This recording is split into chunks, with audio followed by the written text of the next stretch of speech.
Direito e pesquisa tem alguma coisa a ver? Dá pra basear direito em pesquisa? Como? Oi, eu sou Marina e hoje a gente vai conversar sobre como a pesquisa pode interessar o direito e muito. No direito, assim como em outras áreas, existe muita confusão entre o que deve ser e o que realmente é. Vamos fazer aqui uma alusão com a alimentação.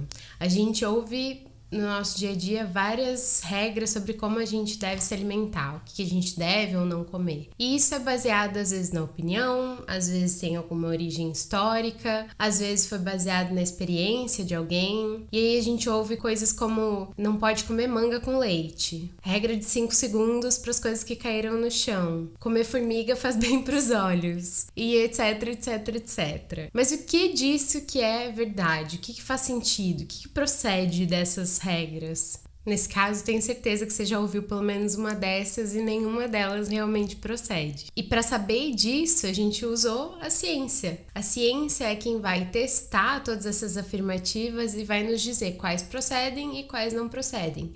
O que faz sentido nesse balaio de informações e o que não faz, o que não condiz com a realidade. Cada palpite, cada opinião vai virar uma hipótese que vai ser testada, se ela for testável, é claro, e isso vai ser benéfico para que a gente entenda se realmente aquilo ali é verdade, se eu devo seguir aquilo ali ou não. E é claro que não tô dizendo que a experiência não tem valor nenhum, muito pelo contrário. Alguém um dia foi lá e experimentou uma planta, sei lá, mandioca brava, e passou muito mal depois, ou veio a falecer, e depois a comunidade passou a não comer mais aquela planta. E essa experiência foi válida. Mas no meio de tanta informação e de tanta experiência que vem de todos os lados, de opinião, de gente querendo te vender produto, gominha pro cabelo, ou produto para passar no rosto, para cuidar da pele, não sei. No meio de tudo isso, a ciência funciona como uma espécie de peneira, um filtro, para te dizer no que acreditar. E dessas várias informações a gente tira algumas coisas verdadeiras. Por exemplo, vitamina C ajuda na absorção do ferro. E aí, se você precisa absorver mais ferro, bom, convém tomar lá seu suquinho de limão junto, seu suquinho de laranja. E mais do que isso, além de a ciência filtrar as informações, ela vai nos apontar quais são os verdadeiros problemas, para que a gente possa então gastar energia com o que realmente importa, com algo baseado na realidade. Por exemplo, ao invés de você gastar energia evitando tomar manga com leite e se preocupando com isso, você vai se preocupar em não tomar cafeína junto com, logo depois do almoço ali com seu feijão com arroz, porque você quer absorver mais ferro e a cafeína dificulta essa absorção de ferro. E além disso, quando você vai buscar um profissional, você quer buscar um profissional que você saiba que se baseie em informações baseadas em ciência, em informações científicas. Afinal de contas, o mundo já tá cheio de gente te dizendo o que fazer que não é baseado em nada ou é baseado na opinião, enfim, você quer alguém que tenha filtrado isso pra você. Você vai buscar, por exemplo,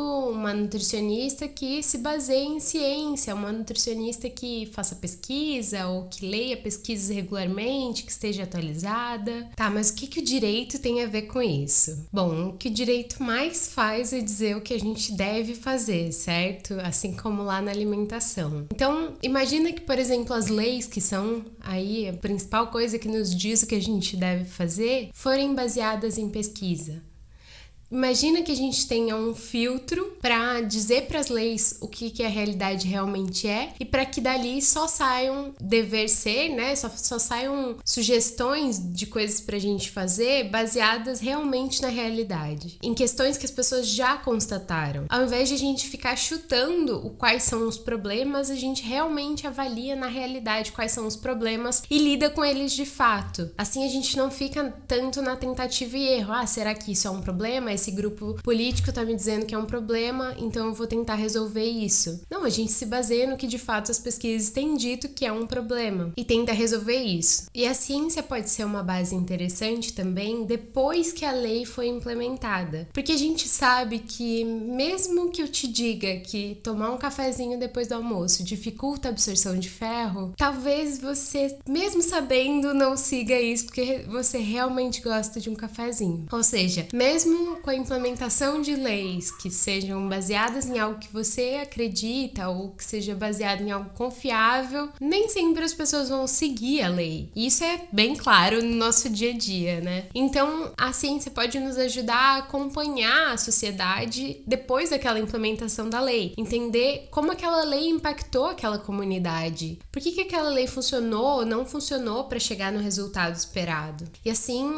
com base também nessas pesquisas de acompanhamento, a gente pode fazer outras modificações na legislação. Isso serviria também, por exemplo, para resoluções, né, que a gente poderia dizer que são uma espécie de política judiciária, e poderia servir para uma série de documentos, para uma série de situações no direito. Toda vez que a gente vai dizer como as coisas devem ser no direito, que é boa parte do trabalho jurídico, a gente pode usar o argumento científico, se bem usado, é claro, para sustentar os nossos argumentos, né? Pode usar esse embasamento para sustentar os nossos argumentos, tornar eles muito mais sólidos. Por exemplo, na pesquisa dogmática, a gente geralmente se baseia em doutrina, nas leis e na jurisprudência. Mas por que não se basear também em pesquisa científica? É claro que esse uso da ciência precisa ser com muita responsabilidade e tem que vir com uma bagagem de conhecimento. A ciência vai dizer determinada coisa baseada em evidências e isso vai ter passado por um método, e é necessário que a pessoa que vá utilizar, mobilizar a ciência dessa forma, tenha conhecimento desse método. E a gente já conversou aqui no canal, por exemplo, que vão ter muitas pesquisas com viés e numa revista que não é tão confiável, e é necessário que quem faça uso da ciência entenda disso. Não vai dar para defender qualquer lado se baseando em ciência, por exemplo. Uma pesquisa do meu colega Thiago Cury, por exemplo, avaliou as decisões do STF que tinham tido audiências públicas antes, que é um momento em que os ministros ouvem cientistas, né? E avaliou as decisões dos ministros para saber se eles mobilizavam a ciência. E eles mobilizavam de uma forma muito complicada. Eles usavam a ciência deslocada do seu contexto original, eles traziam informações que não eram verídicas, não batiam, né? Diziam que era uma pesquisa e não era uma pesquisa, era só um cartaz. Então, assim, mobilizar a ciência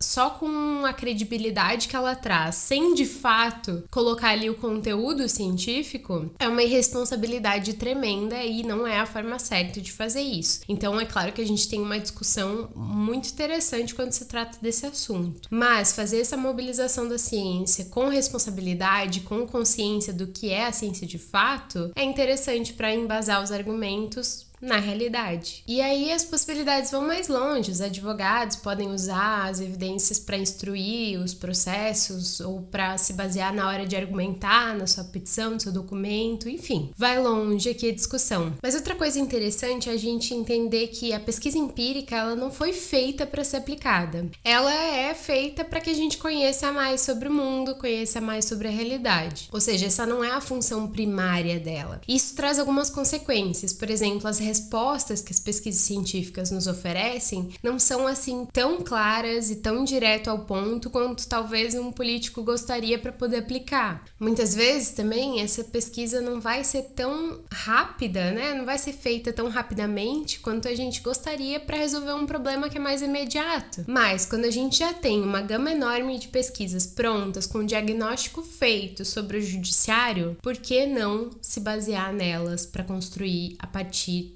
então, eu tô muito ansiosa para saber o que vocês acham disso. Me contem aqui nos comentários e a gente pode seguir conversando sobre esse assunto. E mais uma coisa, se você se importa tanto quanto eu com isso, né, com a ciência, com se basear em ciência, com incentivar a ciência, muito disso depende dessas pessoas que a gente vai eleger agora. Então, cabe a gente se preocupar com isso na hora de escolher o nosso voto. Esse canal, essa pessoa que se importa com a ciência, que tem sido bastante sucateada nos últimos anos. Eu vou deixar aqui embaixo também algumas informações extras sobre esse assunto, caso vocês tenham interesse, e também alguns vídeos onde eu falo sobre metodologia e como escolher artigos, como buscar artigos, para que você possa aí também se basear em ciência no seu dia a dia. Curtam o vídeo para eu saber se vocês gostaram e se inscrevam no canal para outros conteúdos como esse. Também me contem aqui que outros conteúdos vocês têm interesse, que aí eu vou produzindo, tá bom? Eu vejo vocês no próximo vídeo, um beijo